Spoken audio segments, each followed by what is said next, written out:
Pense em futebol e o Brasil vem à mente. Os vencedores de 5 Copas do Mundo estão em uma liga própria. Desde o brilhante Neymar até outras estrelas deslumbrantes, vestiram a icônica camisa amarela da seleção por várias décadas. O time nacional brasileiro, conhecido carinhosamente como Seleção Canarinho, deslumbrou fãs ao redor do mundo, capturando a imaginação de milhões, se não bilhões. Este é um país que produziu alguns dos jogadores mais incrivelmente talentosos que o futebol mundial já viu. O Brasil venceu as 2 primeiras edições da Copa América em 1919 e 1922, mas foi o Uruguai que venceu a primeira Copa do Mundo inaugural em 1930. Os favoritos para a edição de 1950, após o torneio da Copa América, perderam para o Uruguai em casa. Em seguida, foi a vez da Alemanha levantar o troféu de Jules Rimet. No entanto, a seleção canarinha se tornaria campeã mundial em 3 das 4 edições seguintes. A partir daí, o futebol brasileiro inspirou medo nos corações dos rivais.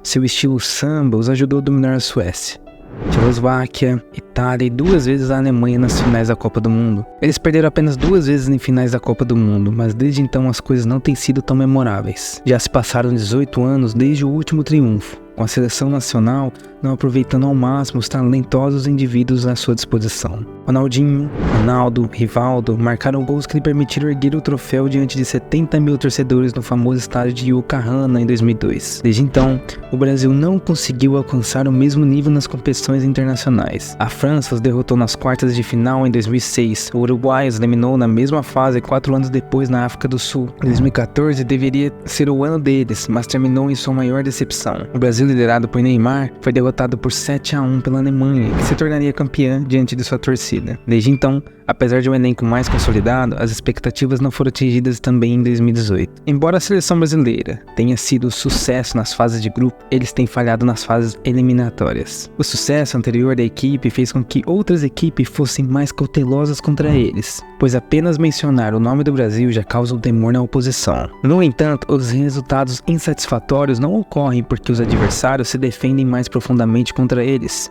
mas sim devido ao problema em sua liga doméstica que agora afeta a seleção nacional. Olá a todos e sejam bem-vindos a mais um vídeo emocionante nesse teu canal de futebol favorito, o MDN Sports, que tem como objetivo fazer você analisar o jogo profundamente e descobrir várias narrativas incríveis sobre o futebol, coisa que talvez você não encontre em outros canais. Continuamos produzindo coisas interessantes o tempo todo, então se você ainda não se inscreveu, se inscreva no nosso canal, curta nossos vídeos e compartilhe com os amigos. Não esqueça também de ativar os sininhos e não perca os próximos vídeos. No vídeo de hoje então vamos abordar muitos aspectos que lidam com o motivo pelo qual o Brasil está falhando nos maiores palcos. Não estamos sugerindo que a nação do samba não será competente na próxima Copa América, mas estamos apenas apontando fatos interessantes de que estão sendo negligenciados pela Confederação Brasileira de Futebol. Esse vídeo vai nos levar a conhecer mais o time brasileiro da Copa do Mundo, a temporada doméstica, a migração de jogadores nas janelas de transferência mal programadas e como tudo isso está impactando a seleção nacional. Portanto, vamos começar uma jornada que pode abrir seus olhos, fazer você refletir e admitir que as coisas não são tão positivas como estão parecendo, ou até mesmo iniciar um debate sobre a seleção nos comentários aqui embaixo. A Copa do Mundo de clubes, com 3 exceções, é um bom termômetro da diferença visível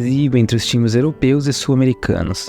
Apenas 3 times brasileiros triunfaram nesse encontro de campeões continentais. O Corinthians começou a tendência em 2000 e conseguiu o feito novamente 12 anos depois. São Paulo e Internacional sucederam nos subsequentes 2005 e 2006, respectivamente. Os clubes europeus não se interessam pelas primeiras edições da competição, mas desde então eles não param de ganhar.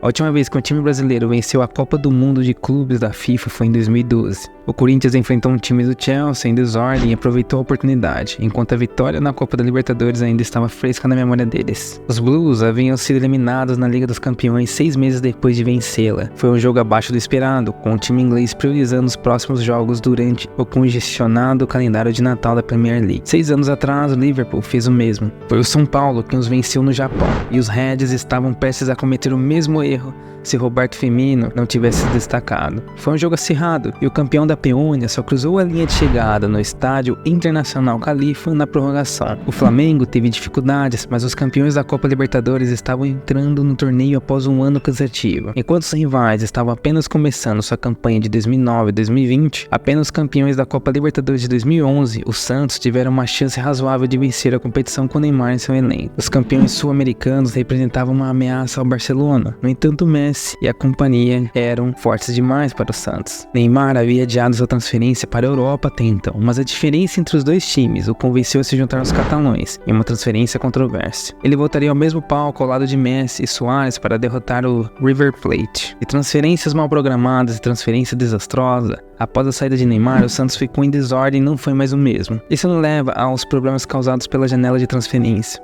Ela ocorre bem no meio da temporada doméstica brasileira e não pode ser evitada. As principais estrelas que se destacaram na primeira metade da temporada são observadas por olheiros analisando cada movimento deles. Muitos saem, mas muitos têm suas cabeças viradas pelo glamour do futebol europeu, sem mencionar as riquezas que também são oferecidas. Assim como outros times sul-americanos, os clubes brasileiros são alvos durante a temporada e têm dificuldade em manter o mesmo nível depois. A perda de jogadores influentes afeta sua performance e o resultado em campo. Aqueles que permanecem têm seu foco alterado após a atenção aumentada, entrevistas na mídia, introdução à fama e ao glamour. Já é difícil ter um desempenho consistente ao longo de uma temporada, e as distrações aumentadas têm um impacto negativo. Embora seja justo a parte do jogo, o futebol brasileiro também foi impactado pelo roubo de jovens talentos. Gabigol, Gabriel Jesus e outros jogadores deixaram o Brasil antes de amadurecerem completamente como jogadores de futebol. Eles mostraram um lampejo de potencial e partiram para passos mais verdes, sem mostrar ao público doméstico o que são capazes de fazer. Embora Gabigol esteja voltando a marcar gols com o Flamengo, a que custo? Ele foi rotulado como um fracasso aos 21 anos como resultado dessa prática. Com a saída constante de jogadores, a competição no futebol brasileiro é muito afetada. A liga está cheia de jogadores que não conseguiram se destacar nas principais ligas europeias e estão lá apenas para preencher as vagas. Raramente um grande jogador continua jogando no Brasil após os 25 anos. Jogadores como Pato e Robinho retornaram, mas apenas após queimar-se na Europa. Se isso não fosse suficiente, há um novo fenômeno entre os clubes europeus, que estão ansiosos para conseguir a próxima estrela e não perder o próximo Neymar. Os clubes estão roubando os jovens talentos das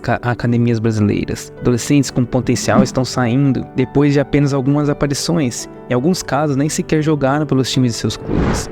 Os clubes brasileiros com dificuldades financeiras permitem que esses jogadores saiam para equilibrar as contas. Vinícius Júnior e Rodrigo foram contratados pelo clube espanhol quando tinham 16 anos e acertaram seus contratos com representantes competentes. O Barcelona também não fica muito atrás e aperfeiçoou essa arte de roubar jovens talentos. Os clubes ingleses e portugueses também estão agindo dessa mesma tendência. Martinelli, e mais recente, a salvação do Arsenal, só tinha jogado no Brasil até os 18 anos, antes de ir para o desagradável clima inglês. No entanto, com isso é algo acordado com antecedência. Não há muito que o futebol brasileiro possa fazer para impedir isso. A única coisa que eles podem fazer é elevar os preços ao máximo possível, para reinvesti-los em suas estruturas. Para dar uma perspectiva, o Real Madrid teve que pagar mais de 120 milhões de euros para conseguir seus 3 jovens brasileiros, mas isso ainda é barato, considerando que o Manchester United pagou 55 milhões de euros por Bruno Fernandes, um jogador promissor e não testado, com apenas uma temporada na primeira divisão sob seu cinto. Com o Flamengo como campeão sul-americano reinante, é errado diminuir sua conquista, mas eles venceram a competição mais por causa do colapso do River Plate no momento decisivo de sua temporada do que por sua própria genialidade. Mas antes que nos desviemos demais, vamos dar uma olhada nas outras equipes brasileiras. Com algumas exceções, os elencos são compostos por estrelas mais antigas